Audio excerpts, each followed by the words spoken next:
This is the grooming / driving collar. I like to use it in place of a halter. So if you're out driving, something happens, you need to clip a lead rope on because you don't want to be leading them around by their bit, then you have this on them. The mini, so we just put that on. You don't want it too tight because you want them to be able to bend the neck at the pole, I mean. So you just want it snug. So that's pretty good. This is the Super Flex collar. You can see how soft it is, how pliable it is. I would still consider this a collar for a straight line of draft because even with the adjustable here, if you're pulling from down here, it's pulling on my hand. So if you're pulling, if the front of your cart, your single tree is low and they're pulling, it's pulling from the top of their neck.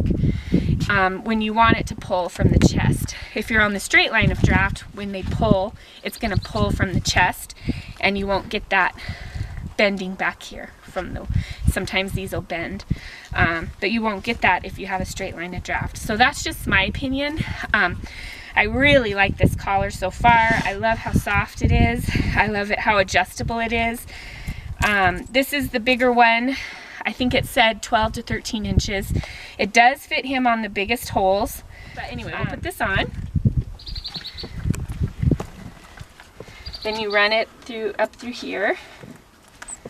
And then buckle it. So we'll buckle it tight so you can see what that looks like when it's not quite right.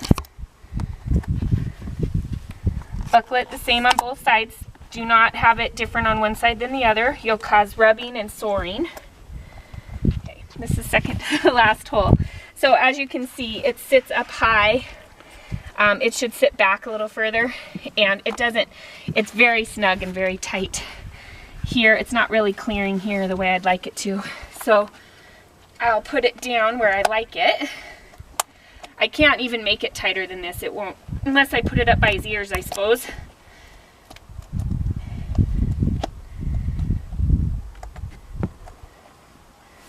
Good boy.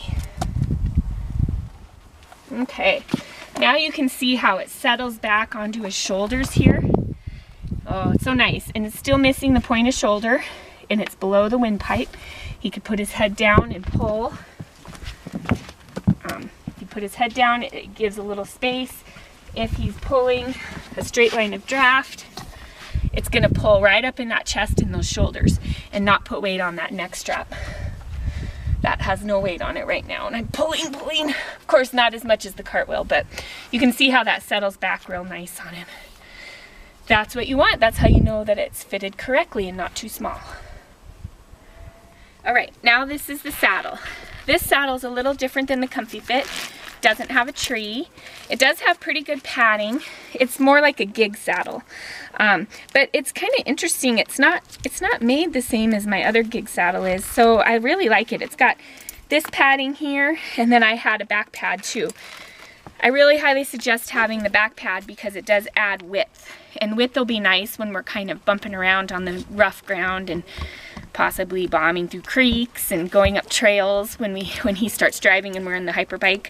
I think that'll be real nice to have that extra, and I might even at that point get a longer pad that comes all the way down to here. I'll probably do that.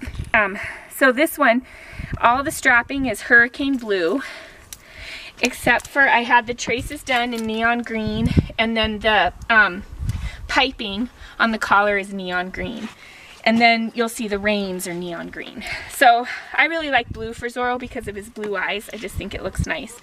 This harness is nice. It's got this, it's like a patent leather kind of. The hip, for the hip straps, it's nice to kind of pad those rings. And then the breeching is made out of that same stuff, so it's really soft. If we're doing a lot of steep hills and stuff, I'll probably add a breeching pad.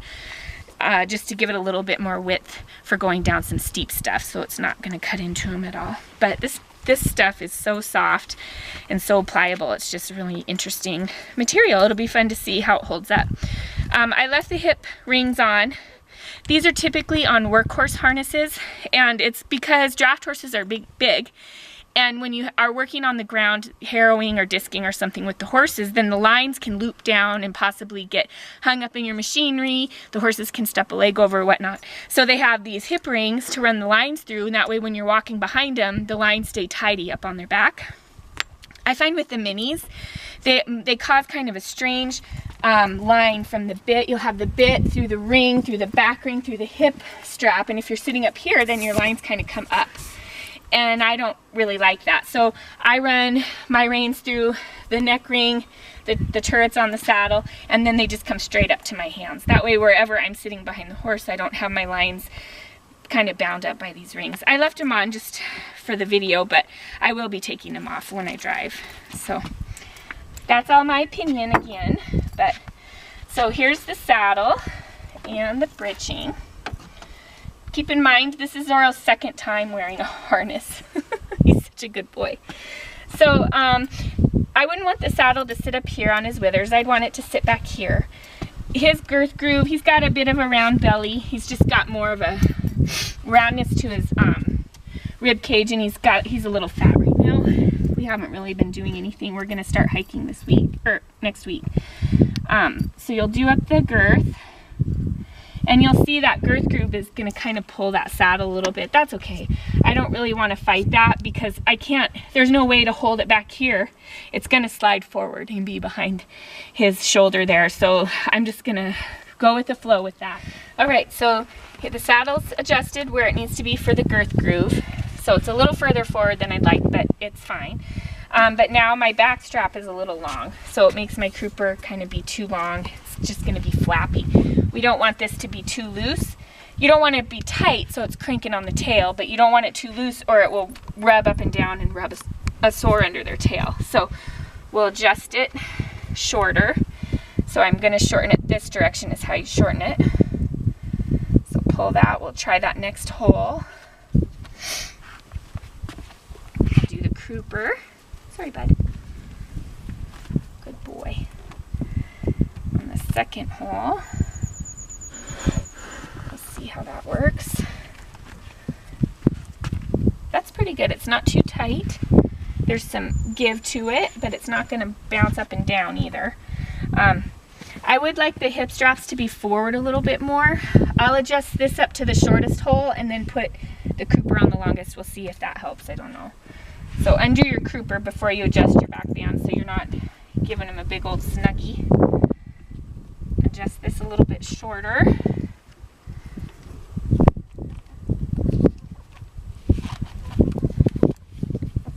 That definitely pulled that up more. And then we'll put the crupper on the biggest holes. Make sure your crupper is buckled on the same hole on each side, or you can make them sore under their tail too.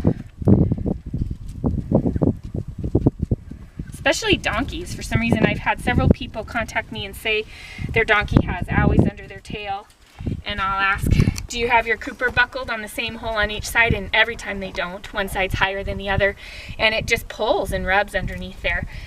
I don't know exactly why. It looks like it shouldn't do that, but it does.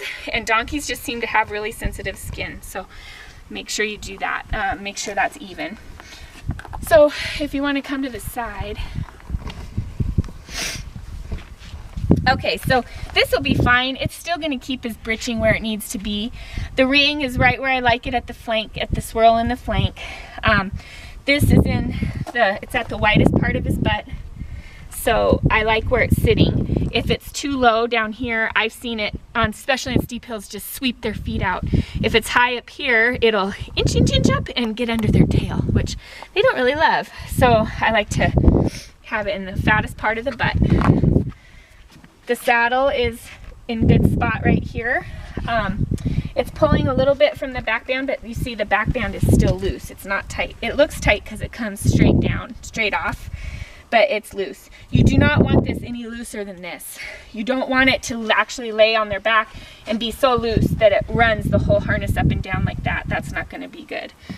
So what I'm not sure about, and we're still finding out, is if this needs a neck connector strap to back to the water hook. We'll find out, and then I'll let you guys know if that's something that we're going to add. We are going to add a martingale strap down to the girth to help hold the front of that collar in place. So that is something, a false martingale that we're gonna add on there. Now we'll do the bridle. Here's the little MaraFUN bridle. It's a little different than the Comfy Fit. It doesn't have the molded crown piece, but this is such soft material that I don't think that's gonna matter. It is super lightweight. This thing hardly weighs anything. It doesn't bother Zorro at all, and he's never had a bridle on. I'm not sure how he's gonna do with blinders. We'll do a little training that way, but I do like to start him in an open bridle. I like them to do all groundwork, pull the travel weight, and their first time in the cart to be an open bridle.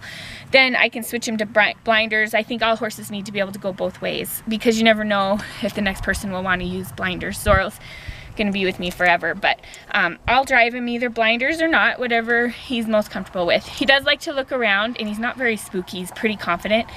So my plan right now is open bridle, so I'll get some cheek pieces for him. But I really like this little lightweight bridle. It's just a nice, fun little thing. And then the reins you see are neon green. They come with a clip. I don't like a metal clip on a metal ring on a metal bit because it just really zings them in the mouth. It can run up and cause troubles in the pole and the TMJ, so I never recommend clips on the bit for that reason, and also because sometimes they'll turn to grab at a bug or a fly on their side, and I've seen that bit clip hook on the harness and then their head is stuck, and I've seen some pretty bad wrecks that way.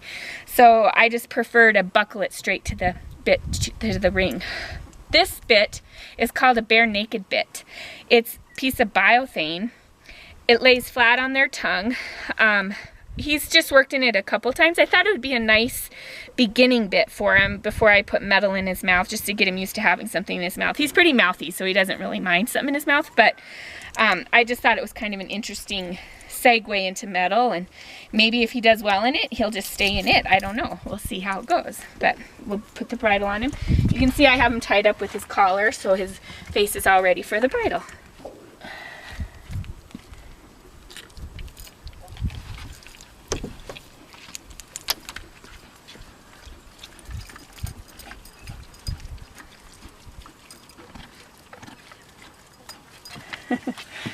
Good boy. Then you buckle it under the chin. This specific bit, you do buckle it under the chin. You don't have to do it very tight.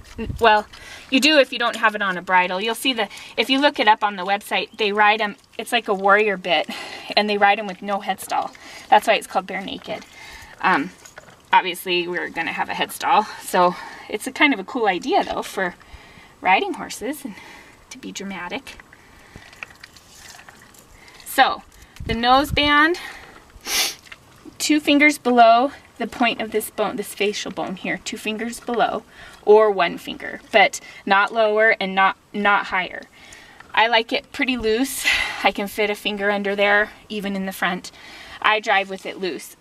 It's basically to help hold the blinders in place and stuff is what the nose band is for. Lots of people think the nose band is to keep their mouth shut, but that's just simply not so. So anyway, that's why I like to do it that way. The throat latch, I like to have 2 or 3 fingers so they can bend at the pole. Let's see if it can go up 1. No, that makes it a little bit snugger than I like, so I'll leave it down on this one. So this little bridle comes with side checks, and also it comes with an over check. The over check hooks through the top of the bridle, goes down across the face, makes an X, and then goes to the bit. And then you hook it to the water hook on the saddle to keep their, well, in the old days it was to keep their head up. I don't drive in any check rein. I don't feel it's safe. With the driving I'm doing, my horses need to be able to put their head down, use their body, use their shoulders, use their back, use their butt, and check reins will often keep their head kind of high, and they have to hollow in the back, which it makes them very sore, and it makes them use their shoulders funny. So I don't use any check rein at all.